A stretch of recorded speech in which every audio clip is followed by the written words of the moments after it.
Hello, everybody. I hope all of you are having a good day today. Today, I was talking to my wife about someone that we know that is a very, very overprotective parent. And it's like every time the child gets a sneeze or, coughs or anything, she panics, and she'll start feeding him Tylenol or paracetamol, biogesic, and especially if he's just got a little bit of a fever, she'll start just dumping medicine down his throat. And I got to thinking about that, about how viruses and bacteria work. The normal body temperature in America, they go by Fahrenheit. The rest of the world goes by Celsius, but it's 98.6 is a normal body temperature. I think that's 36.1 Celsius. The rest of the world. But viruses and bacteria, a perfect host for them, a perfect body for them is that temperature. They love that temperature, that 98.6, all right? And what the body does is it recognizes a virus, all right? And so it starts heating up, all right? Starts making a fever. It starts creating antibodies to fight it, all right? The fever is a good thing, all right? Because it makes the body not a nice place for the virus to be in anymore. They like it nice and cool, 98.6, all right? They don't want it to get hot.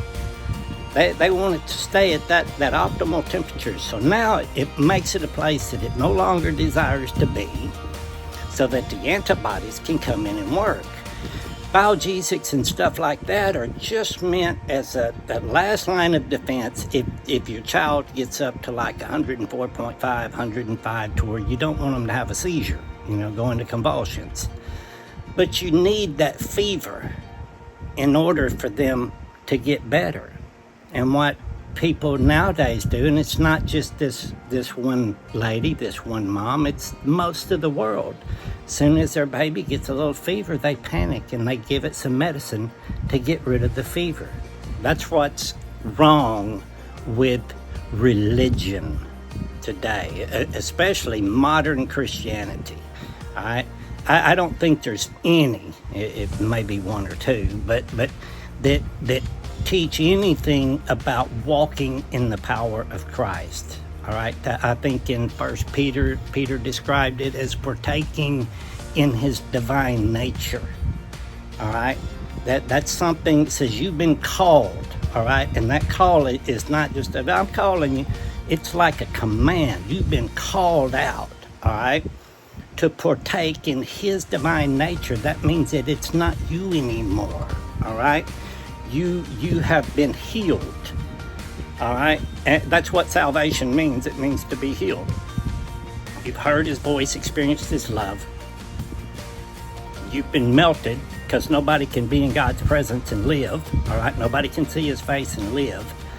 So you've died, and it is no longer you who live, but Christ who now lives within you. You have been sacrificed with him, all right? All right, so now you are healed. All right, and most people that get there, they had to go through a great tribulation, had to go through a lot of hot, high fever, okay, because you're sick, all right? You got to have this fever, all right? And remember, Jesus is a refiner's fire. God is a refiner's fire, all right? You've got to go through this refiner's fire. And see, that's what religion does. Religion's like, oh, he's sick. Let's give them some religion. We got to get that temperature down. All right, see, most of the Christian religions today do not teach about walking in the divine nature, the divine power, the seeking a personal encounter with God. That's only something that happens in their doctrines after you physically die in this world. You have to do step 1, 2, 3, and 4, okay, and got this stuff, and then go to church on Sundays and tithe and stuff like that. But as far as you being changed, anything about the person that you are, you're still the same person. You never changed. You've never had a divine encounter with God. It's just, you go to church on Sunday, and as long as you do these things, you take this Tylenol, you're not going to get that high fever no more. and you're going to be healed. And that way, whenever you take your last breath, you don't have to worry about going to the bad place. All right? That's what most of the Christian religions preach nowadays. They don't preach, hey, don't give him no Tylenol. Let that fever get up there. He needs to go through that. He needs to go through that so that he can be burned away. That's what Christian religion does. It's just Tylenol for the masses, all right? And it makes them feel good. It's like, okay, the temperature's down. He's healed. When all it is done is just mask the symptoms, you know? And they're good to go. Carry on with your life as usual. I've got a real good friend back in America, and back when I first became born again, I went to him. I was just wanting to talk to him, share to him what happened with me, you know. And first thing he said to me, he had heard stories that I had been changed, and he said, don't come here with that glazed over holy roller Christian look in your eyes coming over here to me, like, you know, I've seen it all you crazy Christian folks coming here with that wild, lost look in your eyes, you know. And I was like, I'm not doing that, man. I'm just, you know, gonna tell you, you know, it was just so amazing. I was just sharing my testimony with you, and I said, you know, there's something amazing gonna happen soon. Now, way back then, I knew that the rapture wasn't what people were thinking it was, but I wasn't totally sure of what it was gonna be. All right, but I knew something amazing was gonna happen, and I was trying to tell him about it. Well, you know, the only thing he could see was the rapture, the way, you know, the Left Behind series and all that stuff.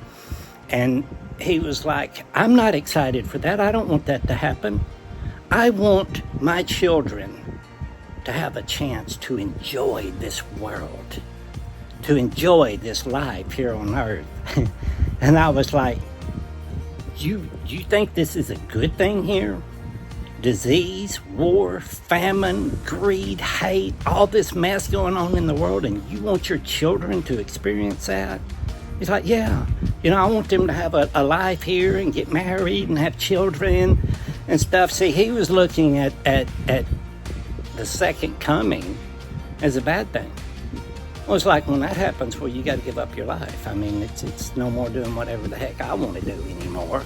Because the Baptist church told me I can keep doing that. Because I confess with my mouth that Jesus is Lord, so I'm good to go. So I can keep having fun. This guy works and works and works and works. He's away from his family more than he's home. All right? Killing himself so that they can have a good life. And he's took the Tylenol. He thinks he's good to go. So when he takes his last breath, he's going to go to the good place. But the idea of God coming now is like, that means I've got to give up who I am. And that, to him, that was a horrible, horrible thing, because it means that there's no longer hatred, there's no longer evil, there's no more war, there's no more famine. To him, that sounds like a bad thing. You know, it's like they've got this wrong idea of, I don't know, I'd never witnessed anything like that. It kind of freaked me out, and I was like, really? You would want that? At the time, both his children were in good shape. Now both of them have some serious ailments. You know, it's like they are experiencing this world till they're killed, you know? But now both of his children have been given that Tylenol. You know, they've been given their religion, all right? And now they're trying to get healthy. They want to get their careers started. They want to get married, have children, and just get on that carousel and just keep going round and round and round and round.